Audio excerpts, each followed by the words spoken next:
حضرت صاحب میری رہائش لاہور میں مغل پورے کے علاقے میں ہے. وہاں آج سے کچھ عرصہ پہلے بارشوں کی وجہ سے نقصان بڑا ہوا. اس وقت صدر ضیاء الحق علاقے کا دورہ کرنے آیا. دورے کے دوران اس نے کونسلر کے ساتھ مصافحہ کیا. کونسلر صاحب نے وہ تصویر بنوا کر اپنے گھر میں رکھی تھی. جو بھی آتا کہتا دیکھو صدر نے میرے ساتھ مصافحہ کیا، دیکھو صدر نے میرے ساتھ مصافحہ کیا. میں نے کہا جو صدر سے مصافحہ کرے وہ بڑی شان والا، اور جو امام الانبیاء کے ساتھ مصافحہ کرے وہ کتنی شان والا. یار آپ کو میں ایک بڑا ایمان افروز بات سناؤں، بڑی ایمان افروز، اللہ کرے میری بات یہ دل پر چوٹ کر جائے. حضرت صاحب ایک دن میں بیٹھا سوچ رہا تھا کہ نماز کے اندر بھی تو درود پاک پڑھا جاتا، ایسے ہی ہے. پھر جب ہم دعا مانگتے ہیں دعا کے اول آخر بھی، پھر اذان میں اقامت میں جہاں میرے آقا صلی اللہ علیہ وسلم کا نامی آتا ہے درود پاک پڑھا جاتا ہے. حضرت صاحب میری طبیعت اتنا خوش ہوئی، میں نے دیکھا جو 5 نمازیں باقاعدگی سے پڑھتا ہے وہ 50 مرتبہ درود پاک خود ہی پڑھ لیتا ہے. یعنی اس سے پتہ چلا جہاں 5 نمازیں پڑھنے والے کو اور انعام و اکرام سے نوازا جائے گا، وہاں ایک انعام یہ بھی ملے گا کہ میرے آقا صلی اللہ علیہ وسلم کے ساتھ مصافحہ کرنے کی سعادت بھی حاصل کر لے. اور اگلی بات سنو، سرکار صلی اللہ علیہ وسلم کے ساتھ مصافحہ کرنا یہ کوئی معمولی بات نہیں ہے. تھوڑا سا اونچی آواز سے بولو. اپنا عقیدہ ہے میرے آقا صلی اللہ علیہ وسلم جس کے ساتھ مصافحہ فرمائیں گے وہ جنتی ہو جائے گا. کیا ہو جائے گا؟ تھوڑا سا اونچی آواز سے. آپ کہیں گے حافظ صاحب اس کی کوئی دلیل، تو میں دلیل بھی پیش کر دیتا ہوں. حضرت انس رضی اللہ تعالی عنہ، ان کے پاس ایک کپڑے کا دسترخوان تھا. جب یہ میلا ہو جاتا تو اس کو دھوتے نہیں تھے بلکہ آگ میں ڈال دیتے، میل جل جاتی، صاف شفاف دسترخوان باہر آ جاتا. ایک دن کسی نے پوچھ ہی لیا، اے انس رضی اللہ تعالیٰ عنہ، کپڑے کو تو آگ جلا دیتی ہے، اس کو کیوں نہیں جلا رہی؟ وہ کہنے لگا یہ سچی بات ہے، کپڑے کو آگ جلا دیتی ہے، لیکن جس کپڑے کو نسبت میرے آقا کے ساتھ ہوتا ہے اس کو نہیں جلاتی. کہنے لگے کہ پیارے آقا صلی اللہ علیہ وسلم نے ایک مرتبہ اسی دسترخوان پر کھانا تناول فرمایا اور اس کے بعد اپنا دست اقدس اس کے ساتھ مس کر دیا. بس اس دن کے بعد جب بھی یہ میلا ہو جاتا ہے میں آگ میں ڈال دیتا ہوں، میل تو جل جاتی ہے، کپڑا اونچی بولو، کپڑا. اب میں ایک اشارہ اور کرنے لگا ہوں. جس کپڑے کے ساتھ میرے آقا صلی اللہ علیہ وسلم کا دست اقدس تھوڑی دیر مس کر جائے اس کو آگ، اونچی بولو، آگ. تو جس ماں کے شکم میں سرکار 9 ماہ تک جلوہ افروز رہے اس ماں کی شان کا عالم کیا ہوگا.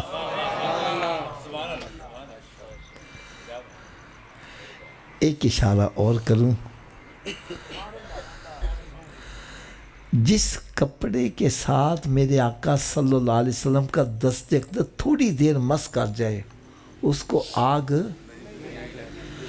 یار اسی دست اقدس پر تو سب صحابہ کرام نے بیعت کیا، ان کا مقام کیا ہو گیا.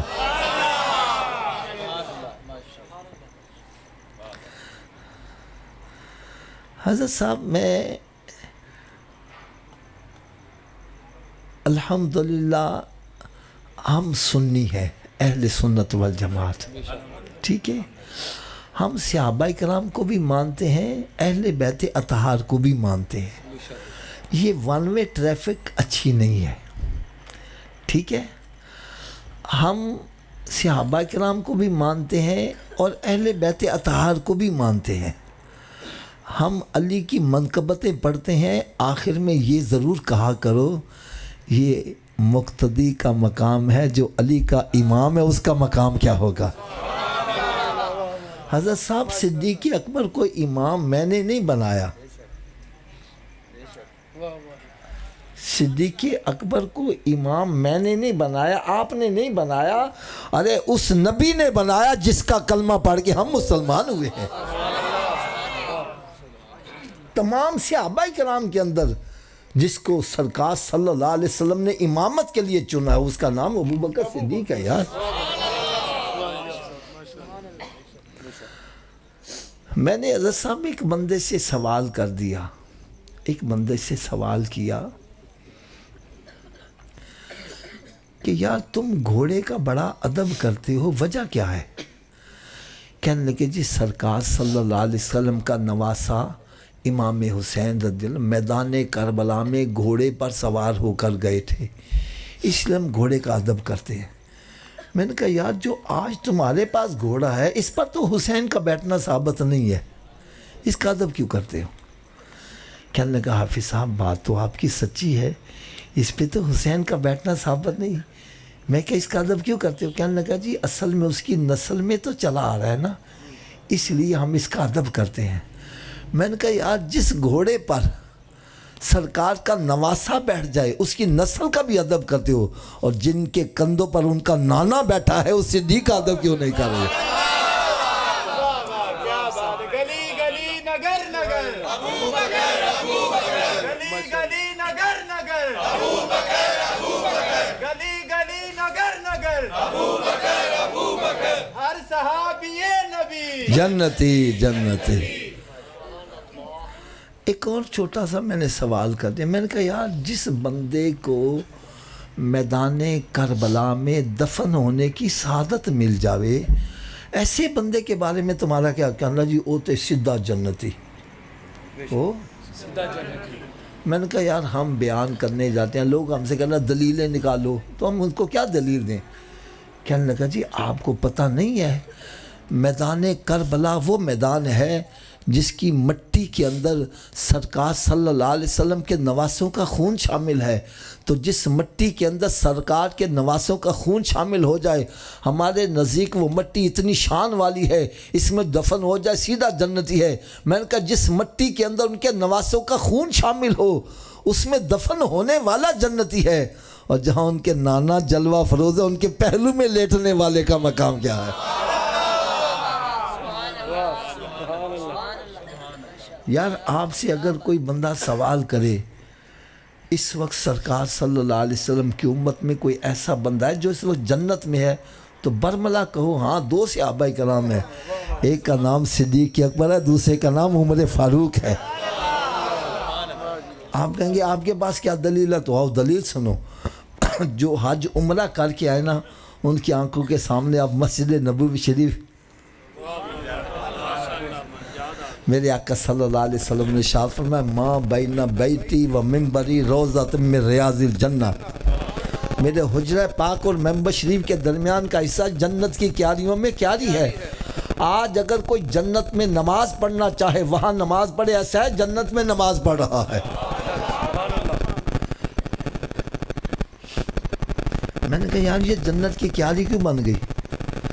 کہنے لگے حافظ صاحب سرکار فجر کی نماز پڑھانے کے لیے تشریف لا رہے ہیں، پھر واپس پھر ظہر پھر عصر پھر مغرب پھر عشاء، تو جس جگہ کو سرکار کی بار بار قدم بوسی کا شرف ملا وہ جنت کی کیاریوں میں کیاری بن گئی۔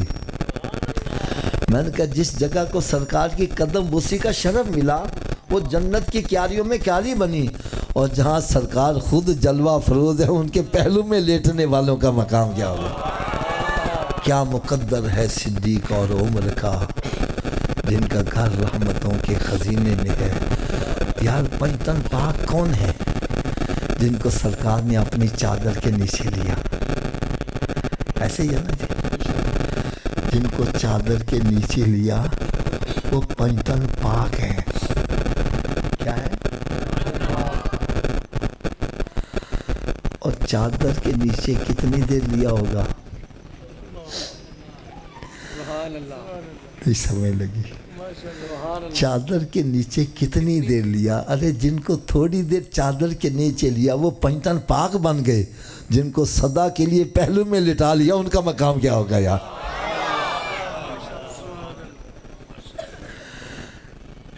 اس لیے بھائی میری بات سنو.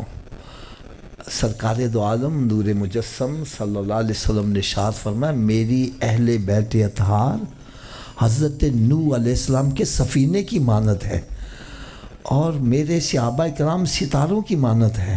کبھی آپ نے سمندر میں دیکھا ہو، سمندر میں کچھ سڑکیں بنی ہوتی ہیں، روڈز بنے ہوتے ہیں، وہاں پر ہر طرف پانی پانی ہوتا ہے. سمندر میں جو کشتی والا ہے وہ اپنی منزل کا تعین ستاروں سے کرتا ہے. تو سرکار صلی اللہ علیہ وسلم نے جو اشارہ فرمایا ہے میری اہل بیت اطہار حضرت نوح علیہ السلام کے سفینے کی طرح ہے. جو سفینے کو مانتا ہے ستاروں کو نہیں مانتا وہ بھی بھٹکتا پھرے گا، کنارے نہیں لگے گا. اور جو ستاروں کو مانتا ہے کشتی کو نہیں مانتا وہ بھی ڈوب مرے گا. یار کشتی کنارے کس کی لگے گی؟ جو دونوں کو ماننے والا. الحمدللہ ہم دونوں کو ماننے والے ہیں. اہل سنت کا ہے بیڑا پار اصحاب حضور، ارے نجم ہیں اور ناؤ ہیں اطرت رسول اللہ کی. اس لیے بھائی جن کو سرکار صلی اللہ علیہ وسلم نے ہجرت کی رات اپنا بستر دیا ہم اس کو بھی مانتے ہیں. جس کو بستر دیا ہم، اور جس کو بستر والا ملا ہم ان کو بھی مانتے ہیں. نہیں سمجھ لگی بات؟ تو بھائی ہمیں دونوں کو لے کے چلنا ہے. ہمارے لیے دونوں ہی قابل احترام ہیں. اور اگر سچی بات کہوں کوئی صحابی ہے یا اہل بیت اطہار، سب کو فیض کہاں سے ملا ہے؟ تو ہمیں ان کو نہیں دیکھنا، ہمیں یہ دیکھنا فیض ان کو کہاں سے مل رہا ہے. ہم تو سرکار کو سلام کرتے ہیں اور جس کو نسبت میرے آقا کے ساتھ وہ بھی ہمارے سروں کا تاج ہے. بلکہ میں آخر میں اتنی بات کہہ دوں، سرکار صلی اللہ علیہ وسلم کے قدمین شریفین سے حضرت صاحب آپ 10 لاکھ روپے کا جوتا لے کے آؤ. کتنے کا؟ اور جوتے کو لا کر سر پر رکھ لو. ہر کوئی کہے گا یہ ظلم کر رہا ہے. اس لیے کہ جوتے کی جگہ پاؤں ہے، سر نہیں ہے. جوتا جتنا مرضی قیمتی ہو اس کا مقام کیا ہے؟ اونچی بولو یار. اس کا مقام سر نہیں ہے. لیکن اگر اسی جوتے کو نسبت میرے آقا کے قدمین شریفین سے ہو جائے تو یہ نالین پاک بن جائے تو اب مقام کیا ہے؟ جو سر پہ رکھنے کو مل جائے نالے پاک حضور تو پھر کہیں کہ ہاں تاجدار ہم بھی ہیں. تو بھائی اگر ایک جوتے کو نسبت سرکار سے وہ بھی ہمارے سروں کا تاج ہے تو صحابہ کرام اور اہل بیت اطہار تو بھائی ہیں ہی سرکار کا قرب حاصل کرنے والے. ہم سب کو سلوٹ مارتے ہیں، سب کا ادب کرتے ہیں، سبھی ہمارے سروں کے تاج ہیں. اسی میں نجات ہے، بس اسی پر قائم رہو بس. ٹھیک ہے جی، یہ ون وے ٹریفک نہ چلاؤ.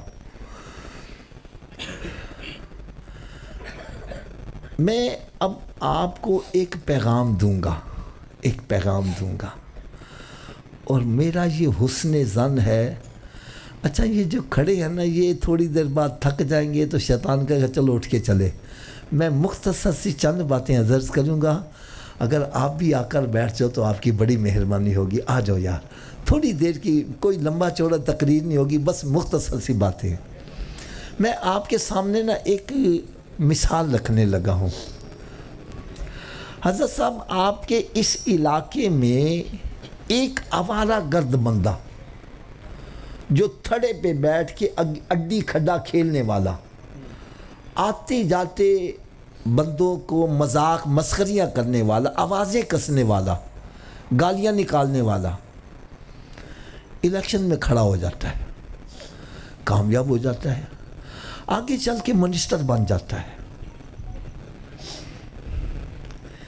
کیا منسٹر بن کر بھی تھڑے پہ بیٹھے گا؟ تھوڑا سا اونچی آواز سے بولے گا. اڈی کھڈا کھیلے گا؟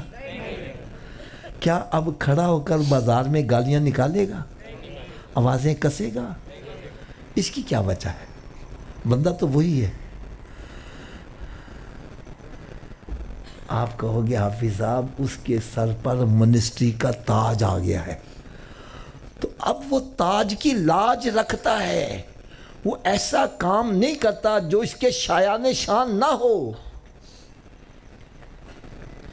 وہ اپنے سٹیٹس کو برقرار رکھنے کے لیے غلط کام نہیں کرتا. حضرت صاحب میرا عقیدہ ہے کروڑوں منسٹروں کے تاج ایک طرف ہوں، میرے آقا کی غلامی کا تاج سب سے افضل اور اعلیٰ ہے.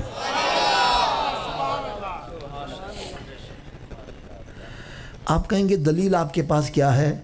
اور بھائی سرکار کا امتی ہونے کی فضیلت اتنی ہے کہ یہ حاصل کرنے کے لیے نبی بھی دعائیں کرتے نظر آ رہے ہیں، رسول بھی دعائیں کرتے نظر آ رہے ہیں، اور ہم کتنے خوش نصیب ہیں، ہم نے دعا بھی نہ مانگی، رب نے پیدا ہی محبوب کو امتی بنا کے کر دیا.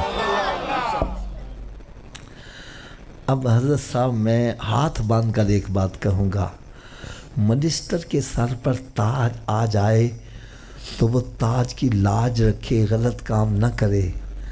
ہمارے سر پر کنتم خیر امتن کا تاج ہے اور ہم جوا کھیل رہے ہیں، شراب پی رہے ہیں، زنا کر رہے ہیں، نماز نہیں پڑھتے، جھوٹ بول رہے ہیں، غیبتیں کر رہے ہیں، چغلیاں کر رہے ہیں، سود کھا رہے ہیں، حرام کھا رہے ہیں.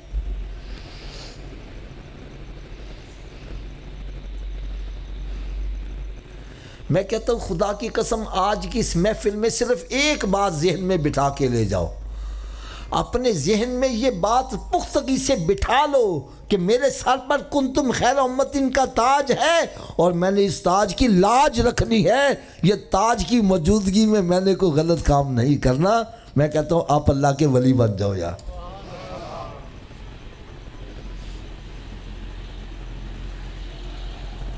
یہ احساس اگر کسی بدکار سے بدکار کے دل میں بھی آ جائے، اس کی زندگی میں بھی انقلاب آ جائے. آپ کو میں ایک واقعہ سناتا ہوں. ہمارے لاہور کے اندر کچھ ہسٹوریکل پلیسز ہیں، تاریخی مقامات.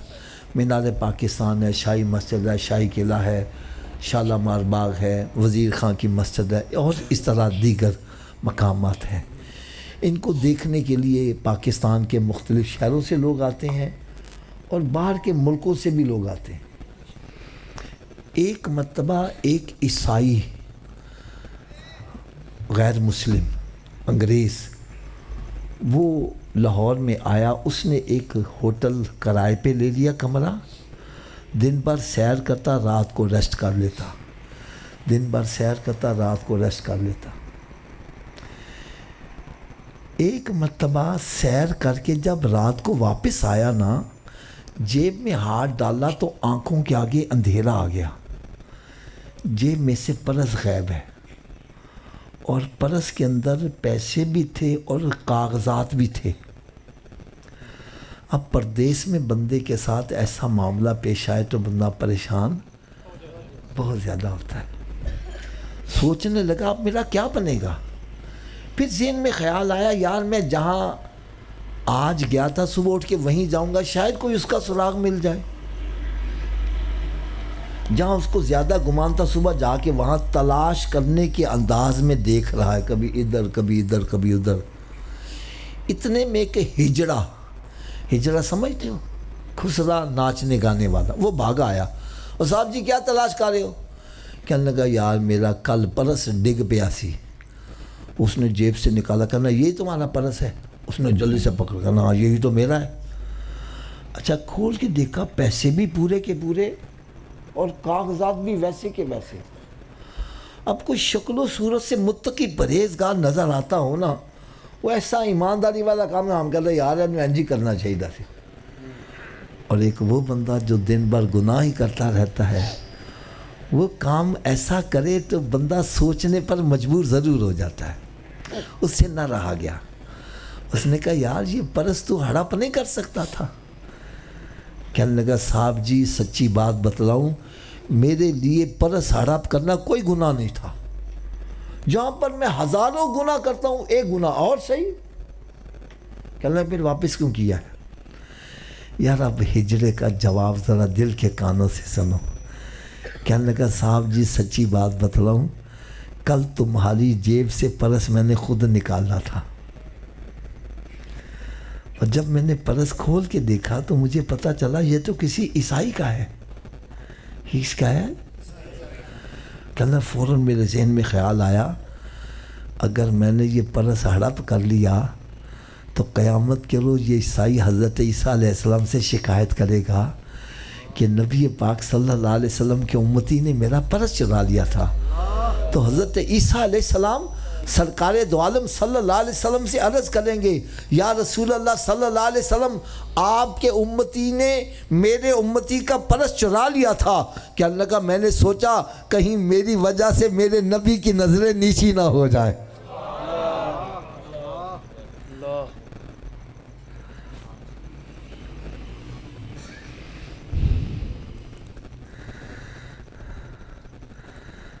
یار نہ میری بات سنو، آپ حضرات یہ رنٹے کار کا کام کرتے ہو، ٹھیک ہے؟ آپ نے دیکھا ہوگا ایک موٹر مکینک ہوتا ہے، گاڑی خراب ہو جائے نا، اس نے گندے مندے سے کپڑے پہنے ہوتے ہیں، گاڑی کے نیچے گھس کے نا تو گاڑی صحیح کر رہا ہوتا ہے۔ اگر یہی مکینک جمعے والے دن سفید لباس پہن کے نماز پڑھنے جا رہا ہے، کسی کی گاڑی خراب ہو جائے نیچے گھسے گا؟ تھوڑا سوچیے بات سے آپ کیوں نہیں گھسے گا؟ اس کو پتہ میرے سفید لباس پر داغ لگ جائے گا۔ خدا را ہمیں بھی سوچنا چاہیے، ہم امام الانبیاء کے امتی ہیں، ہماری چادر سفید ہے، چوری کی داغ لگ جائے گا، شراب پی داغ لگ جائے گا، زنا کیا داغ لگ جائے گا، جھوٹ بولا داغ لگ جائے گا، فراڈ کیا داغ لگ جائے گا، بہنوں کی جائیدادوں پر قبضہ کیا داغ لگ جائے گا، ماں باپ کی نافرمانی کی داغ لگ جائے گا۔ اور یہ داغ والی چادر جب سرکار کے سامنے پیش کی گئی،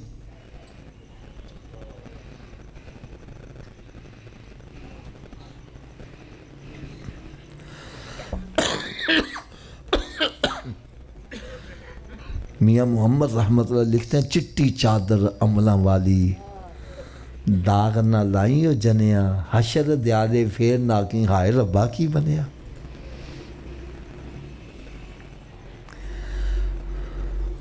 میری آج ایک ہی بات بس ذہن میں بٹھا لو، ہم سرکار کے امتی ہیں، ہمارے سر پر کنتم خیر امتین کا تاج ہے۔ کام کرنے سے پہلے یہ سوچ لینا کیا اس تاج کے شایان شان یہ کام ہے تو ضرور کرو، نہیں ہے تو اسے باز آ جاؤ۔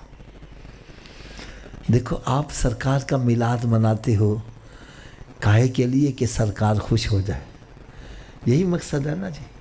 تو آؤ آج سرکار کو خوش کرنے کا آپ کو ایک نسخہ اور بتلاؤں، عمل کر لو گے؟ آواز سب کی نہیں آ رہی ہے۔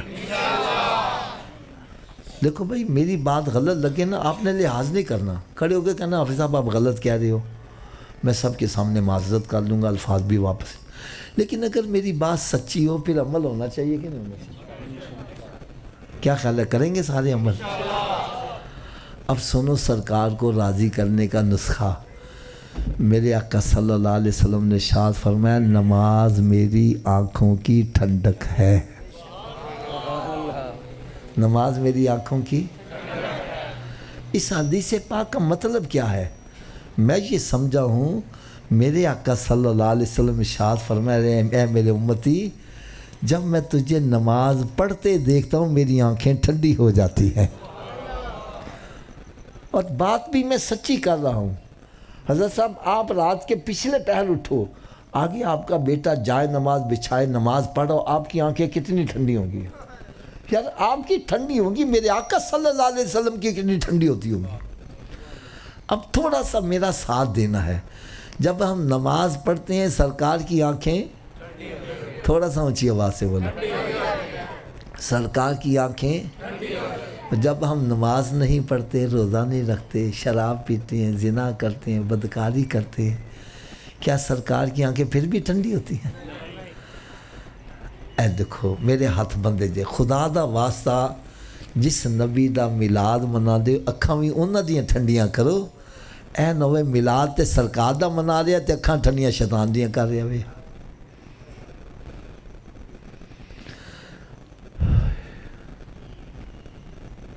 حضرت صاحب تسی اس گل دا میں جواب دیو، تہاڈا اپنا مکان ہے، ان لگایا وے تالا، بغیر چابی دے گھر چ وڑ جاؤ گے؟ تھوڑا جہا اچھی آواز نہ بولو یار، ساری اچھی آواز نہ بولو یار. اگر بغیر چابی دے تو اپنے گھر چ نہیں وڑ سکتا، بغیر چابی دے جنت چ کیویں چلے جاؤ گے؟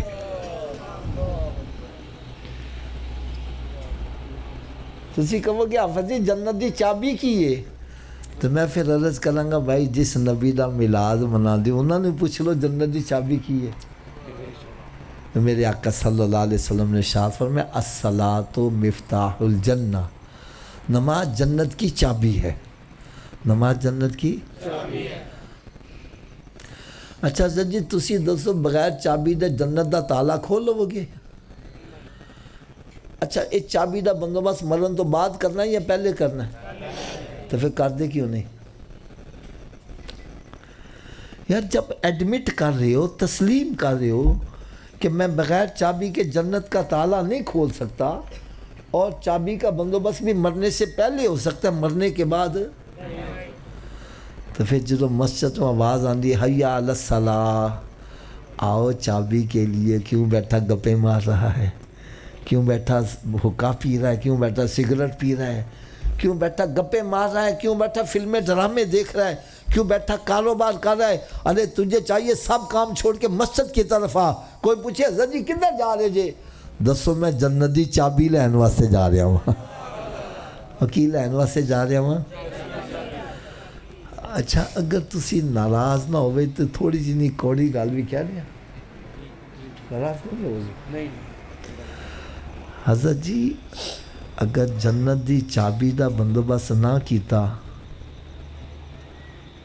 ادھر غور کرو حضرت صاحب چھاڑ دیو کچھ نہیں ہو جاندہ. اگر جنت دی چابی دا بندوبست نہ کیتا تو پھر کتنے جانا پڑے گا؟ تو دوزخ دی آگ برداشت کر لو گے؟ آج اگر جلدی ہوئی سکرت تے ننگا پیر آ جائے ایک دم چیخ نکل جاندی ہے، ایک دم اچھل پہندا ہوئے. یار سگریٹ دی آگ تو برداشت نہیں کر سکتا، دوزخ جا کیویں برداشت کرو گے؟ دوزخ دی اگ نو مذاق نہ سمجھو یار. اج اگر کسی دا بیٹا بیمار ہو جاوے، ماں کہندی ہے یا اللہ میرا پتر صحیح ہو جائے، یہ دی بیماری مینوں لگ جاوے. باپ کہندا ہے یا اللہ میرا لخت جگر صحیح ہو جائے، یہ دی بیماری مینوں لگ جاوے. لیکن جدوں دوزخ دا عذاب ویکھن گے پھر کہن گے یا اللہ میرا پتر نو دوزخ چ پا دے، میری ماں نو، میرے باپ نو، میرے بھائی نو، یا اللہ تو ساری دنیا نو جہنم چ سوڑ دے، میں نے بچا لیا اس وقت. ڈرو اس آگ تو یار. وقودھا الناس والحجارہ، ڈرو اس آگ تو جس دا ایندھن انسان تے پتھر بنا دیتے گئے. یار جے تسلیم کر دے جے اسی دوزخ دی آگ برداشت، اچھی بولو ذرا، تو پھر جنت دا بندوبست نہیں کرنا چاہیے. چلو حضرت جی تسی دسو کیا ہر چابی ہر تالے نو لگ جاندی ہے؟ یہ کی وجہ ہے؟ چلو وجہ بھی میں دس دیا. اصل تے تالے دے وچ لیور ہوندے نے، جن نے لیور دا تالا ہوگا چابی نو انہیں دندے پے ہون گے تے چابی گھومے گی، چابی گھومے گی تے تالا کھلے گا نا. آؤ اج تانوں میں اے بھی دس چاہواں جڑا جنت نو تالا لگا جی وہ 5 لیور نے. وہ کنے لیور نے؟ پہلے لیور دا نام ہے فجر، دوسرے دا نام اچھی بول دے ہو یار، تیسرے دا چوتھے دا پنجویں دا جڑا ایک نماز پڑھ رہا ہے ایک دندہ پا رہا ہے تالا کھل جائے گا اچھی بولو یار 2 نال کھل جائے گا 3 نال 4 نال کتوں کھلے گا تو پھر آج تو بعد کنے دندے پانے نے سب دی آواز نہیں آ رہی یار اچھا سب دی آواز پتہ کیوں نہیں آ رہی حافظ جی 5 پڑھیں گے کیویں تو چلو نسخہ بھی میں دس دینا میرے نسخے تے عمل کرو سارے نمازی بن جاؤ گے حضرت صاحب چند دن پہلے میں ایک شہر چ بیان وس کرن واسطے گیا اتھے حضرت صاحب میں ایک فکرہ پڑھیا یار میرے اندر بڑی ہلچل مچی ہے بڑی ہلچل مچی ہے میری سوچ تبدیل ہو گئی ہے یار حضرت صاحب فکرہ لکھے ایسی اگر تم مسجدوں کو ویران کرو گے تو ہسپتال آباد ہوں گے جیل خانے آباد ہوں گے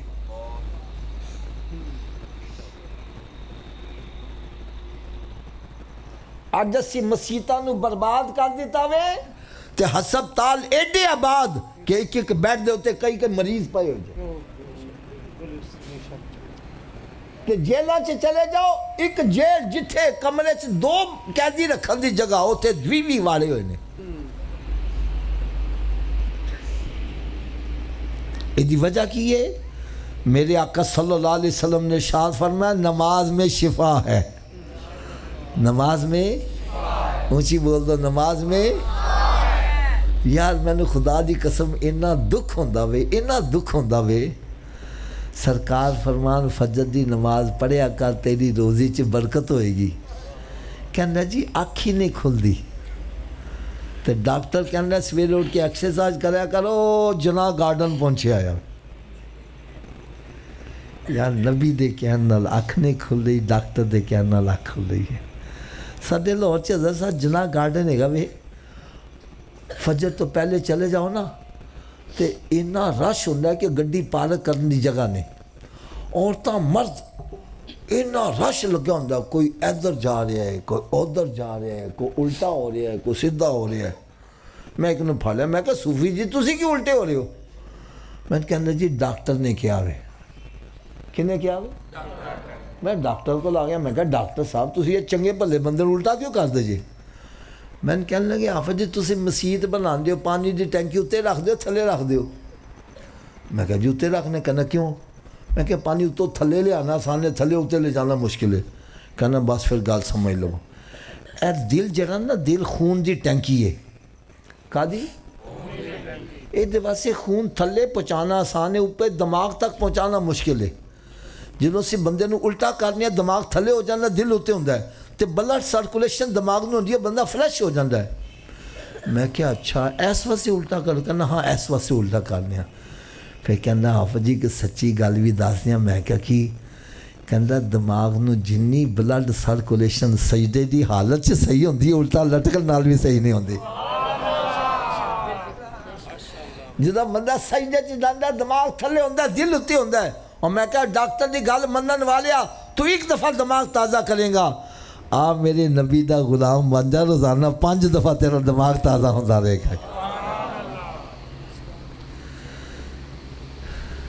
یار ایک اور میں چھوٹی جنی چوٹ کر دیا پتہ نہیں کدے دل چ لگ جاوے حضرت صاحب ایک بندہ بیمار ہو جاتا ہے ڈاکٹر کو جانا ہے ڈاکٹر چیک اپ کر کے کہنا صوفی جی تسی چھوٹا گوشت چھاڑ دیو تسی جی بڑا گوشت چھاڑ دیو تسی حضرت صاحب میٹھا چھاڑ دیو تسی نمک کھانا چھاڑ دیو یار سچی گل دسنا چھاڑ دینے کہ نہیں چھاڑ دیں اچھی بولو یار اچھا صاحب کوئی دسے گا تار جو چھوٹا گوشت حلال ہے کہ حرام ہے اچھی بول دو یار وڈا گوشت نمک مٹھا یار ڈاکٹر دے کہن نال حلال چھاڑ دینا نبی دے کہن نال حرام نہیں چھاڑ رہا یار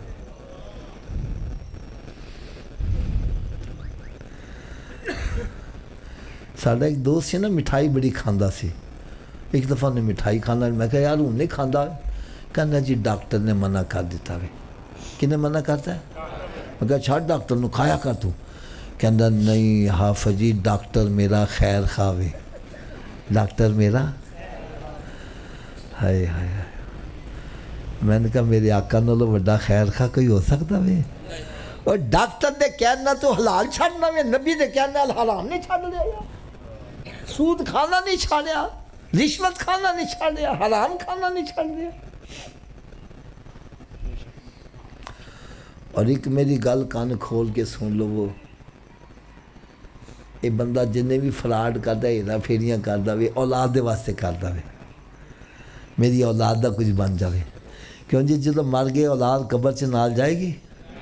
اچھی بولو، دوستانوں راضی کرنا، دوست کہنا آج سال نہ شراب پیو، آج سال نہ جو ہوئے مت قبرا، اسی تیرے نال مران گے، اسی تیرا ساتھ نہیں چھڑا گے۔ کیوں جی جدو مر جانے پھر نال مر دے نے؟ میں کہنے لے جاؤ کتے بو نال لو کڈو میں بڑھ وٹ، کتے نہیں تیرے گھر والے جنہ لے سیں تو پاپ کماندا، جڑے کہندے سی مران گے نال تیرے، اج انہاں بھی بازیاں ہاریاں نہیں۔ یا جننے بھی تیرے خیر خانے قبر سے دفن کر کے واپس آ جان گے، کوئی قبر سے نال نہیں جائے گا، اور میرا نبی ایسا خیر خواہ قبر سے بھی تشریف لے آن گے، اور میدان محشر سے جلو ماں اکلوتے نو چھاڑ کے نسے گی سرکار اتھے بھی خیر خواہی فرمان گے۔ پھر ایسے خیر خانو خوش کرنا چاہیے کہ ناراض کرنا چاہیے؟ اور خدا را نماز پڑھو گی شفا ہوئے گی، ہسپتال ویران ہو جان گے، اور قرآن دا فیصلہ جی اے میرا تاڑا نہیں، 21واں پارہ ایڈے ابتدا چی رب تعالیٰ نے ارشاد فرمایا ان الصلاۃ تنہا عن الفحشاء والمنکر، بے شک نماز بے حیائی تے بریا کما تو روک دیے، اور جدو تسی نمازی بن جاؤ گے پھر نماز تانوں برائیاں تو روک دے گی، جدو تسی برائیاں تو رک گئے تو جیلاں بھی ویران ہو جان گیاں۔ آج اسی مسجداں نو ویران کر کے ہسپتال آباد کر دیتے ہیں، جیل آباد کر دیتی ہیں۔ یار میرے آقا صلی اللہ علیہ وسلم نے ارشاد فرمایا جدو تسی جنت دے باغاں چ جایا کرو تے جنت دے پھل بھی کھایا کرو۔ عرض کرتے یار جنت دے باغ کیڑے نے؟ فرمایا مسجد جنت کے باغات ہیں۔ حضرت جی جڑا دنیا چ رہ کے جنت دے باغ چ نہیں جانا قیامت جنت دے باغ چ کیویں چلا جائے گا یار؟ تو جے تسی چاہتے جے کہ اسی سارے نمازی بن جائیے تو میرا نسخہ پھر سن لو، میرا نسخہ جڑا بندہ یاد رکھے گا عمل کرے گا سارے نمازی بن جاؤ گے۔ نسخہ سب بالکل آسان جاوے۔ اگر اے وجود نماز نہ پڑھے کہ میں آکھیا حضرت جی اگر اے وجود تھوڑا جو چیا اگر اے وجود تو اس وجود نو رب دا رزق نہ کھواؤ، نہ روٹی کھواؤ تے نہ پانی پیاؤ۔ گل بھی میں سچی کر رہا ہوں یار، جیڑا وجود رب دے کے نہیں چکدا کیا وہ اس قابل ہے کہ رب دا رزق کھوایا جاوے؟ اور روٹی سامنے رکھی اپنے منہ چ نہیں جانی، پڑھ کے لے جاؤ گے نا مت لے جاؤ، اے روٹی منگے بولو نہیں پہلے نماز پڑھ بعد چ روٹی۔ تو کی خیال ہے نمازی بن جائے گا کہ نہیں بنے گا؟ تو اس نسخے تے عمل کیڑا کیڑا کرے گا؟ سارے ہاتھ اچا چک کے بلند آواز نال انشاءاللہ دا نعرہ لا دیو، آج کے بعد ہماری کوئی نماز قضا نہیں ہوگی، رمضان شریف کا روزہ بھی نہیں چھوڑیں گے، سرکار صلی اللہ علیہ وسلم کی سنت پر عمل کریں گے۔ یار ایمان دار نہ دسو سی سارے نمازی بن جائیے، میرے آقا کتنا خوش ہو جان۔ اے جے محفل میلاد اے نہیں آئے آج دو چار نعتاں سنیا ہاتھ لائے لنگر کھادا تے مشانو تا دیندے آؤ گئے، ایتھے آؤ اپنے رخ مدینے شریف وال کر کے جاؤ۔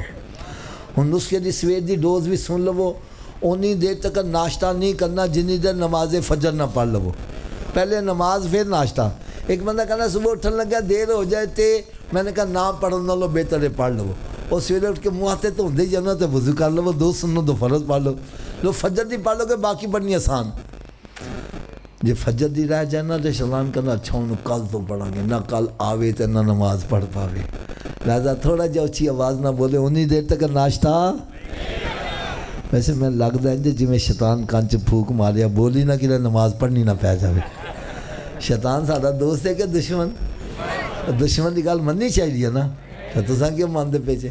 چلو جرا شیطان نو دشمن سمجھ لو تو اچھی آواز نہ بولے، انہی دیر تک ناشتہ جنی دیر تک نمازیں، اور اونی دیر تک کوئی اخبار رسالہ نہیں پڑھنا جنی دیر قرآن پاک دی تلاوت نہیں کر لواں گے۔ حضرت صاحب جیڑے اتھے کوئی بڑھے بندے بیٹھے نے نا میری گل دی تصدیق کرنی، اسی چھوٹے چھوٹے ہونے سن حضرت صاحب فجر دی نماز پڑھن جانا جس مکان دے اگوں دی لنگنے سن اندروں قرآن پاک دی تلاوت دیاں آوازاں آندیاں سی تے کنی برکت سی. ایک بندہ ٹبر چ کمان والا ہوندا سارا ٹبر کھان والا, دولت پھر بھی ختم نہیں سی ہوندی. بلکہ اگر میں سچی گل کہاں تے انہاں بزرگاں دے چھتے ہوئے مکاناں چ اسی بیٹھے ہاں, ساڈی تے اوقات نہیں ایک مرلہ جگہ لے لئیے. اج سارا ٹبر ہی کما رہا, پتہ نہیں چلا پیسہ کتنے جا رہا ہے.